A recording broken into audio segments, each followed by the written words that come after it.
It's about 4:30 on January 20th, 2019.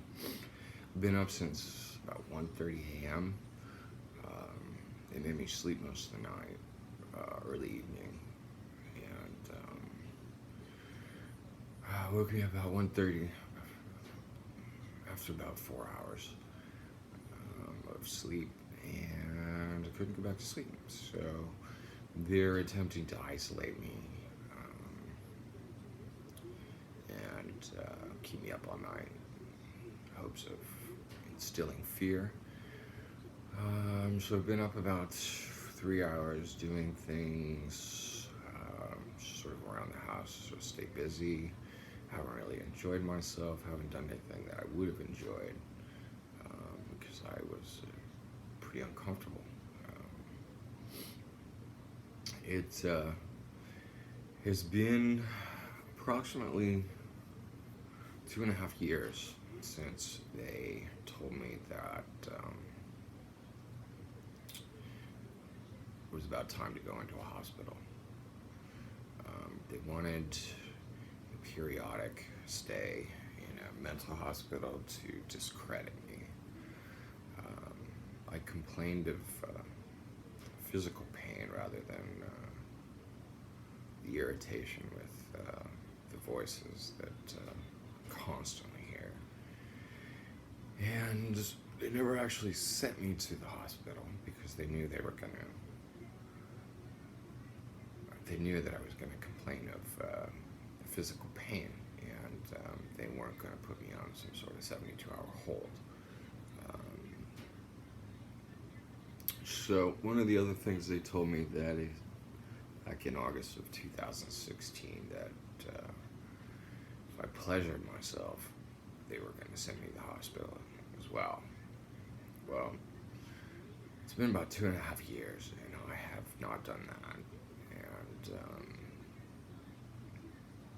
they haven't sent me to the emergency room to complain of pain. What I've been doing is scheduling appointments with doctors.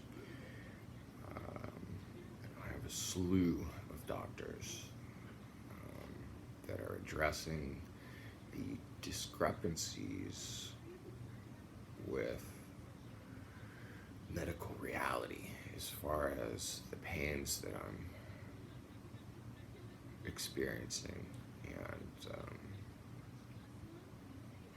all of that. So what I'd like to do is complain about the fact that I'm being basically held hostage in my apartment with pain. I can't go anywhere comfortably.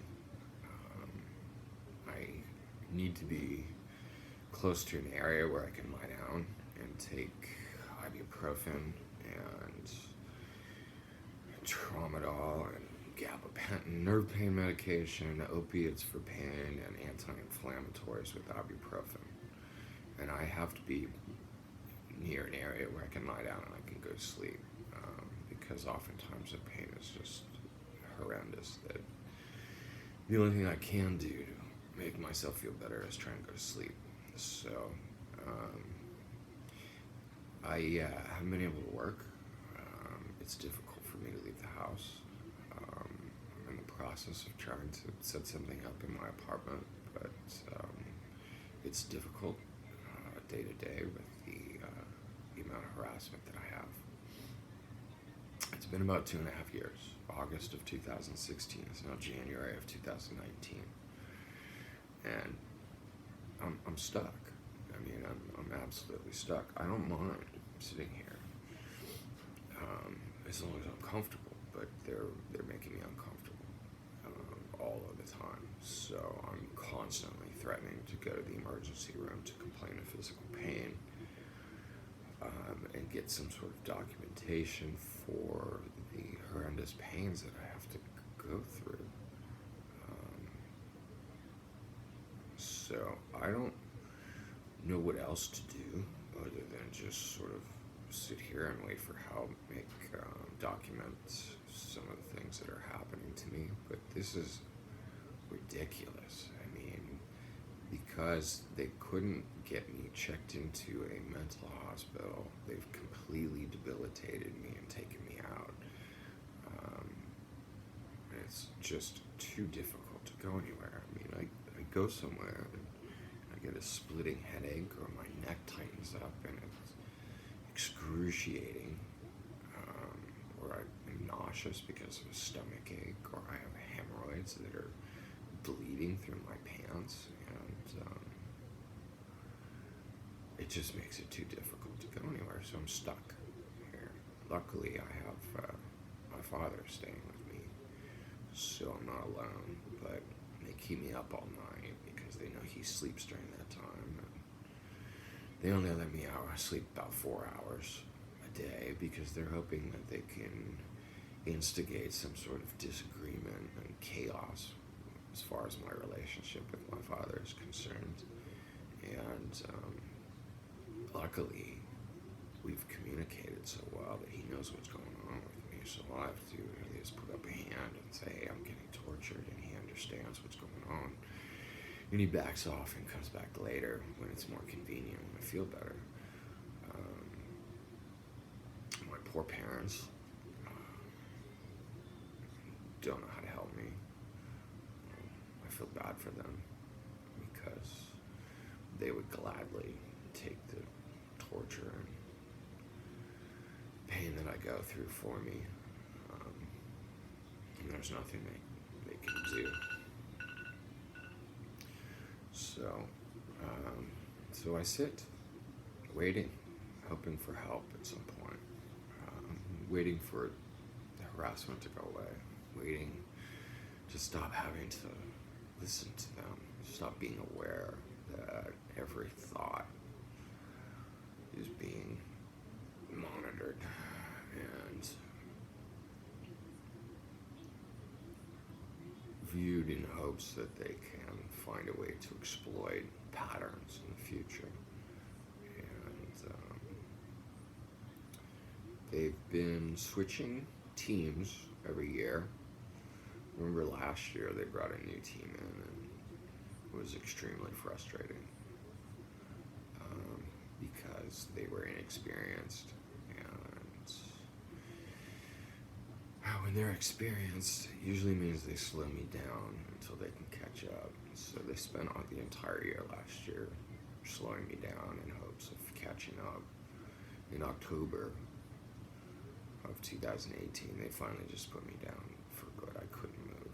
I mean, I'd get up in the morning and I would know that I'm not going anywhere that entire day because of the level of energy that was going through me and how horrible I felt. But since about October of 2018, I've been completely flat. So as of September of 2016, they wanted me in the mental hospital. So they stepped up the harassment. They kept going and going and going to the point where finally in October, they weren't getting anywhere. They decided just to completely take me down. Now,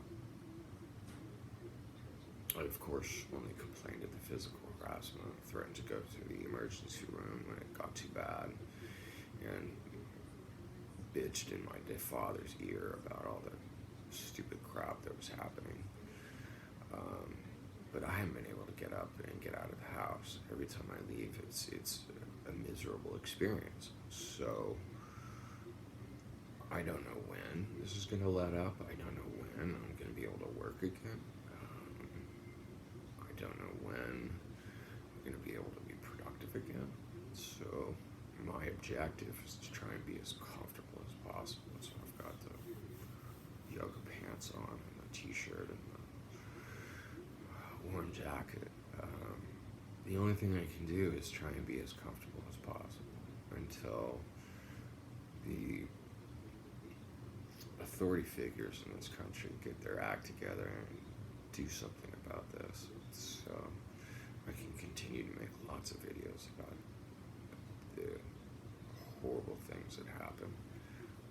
I can explain, I think, better than most what's going on. And one big thing that has helped me the most is confirming the weird things that happen to me following up with them. I don't fall prey to the paranoia, and oftentimes will follow up on any perceived conflict to resolve the conflict as quickly as possible and bring about some sort of resolution to prevent the issue from festering and getting out of control, and making me look delusional. I used to not follow up with some of the things that I would hear, and that's where I would start to break from reality, and I would start to look delusional when I would talk about some of the things with friends and family. I've since then followed up on everything and figured out that game stalking is constructed in your mind. They have the ability to mimic voices. They pretend that they're your neighbor and they're saying horrible things about you in hopes of creating some sort of uncomfortable disagreement and environment for you to live in, because they can exploit that and take advantage of you. And so the one big thing that I was able to do was confirm, go and get confirmation that these types of things were happening, and that prevented my awareness from deviating from reality. So it's been about 15 minutes. I don't want to talk for too long because I have better things to do than make video tapes at 4:30 in the morning. So I hope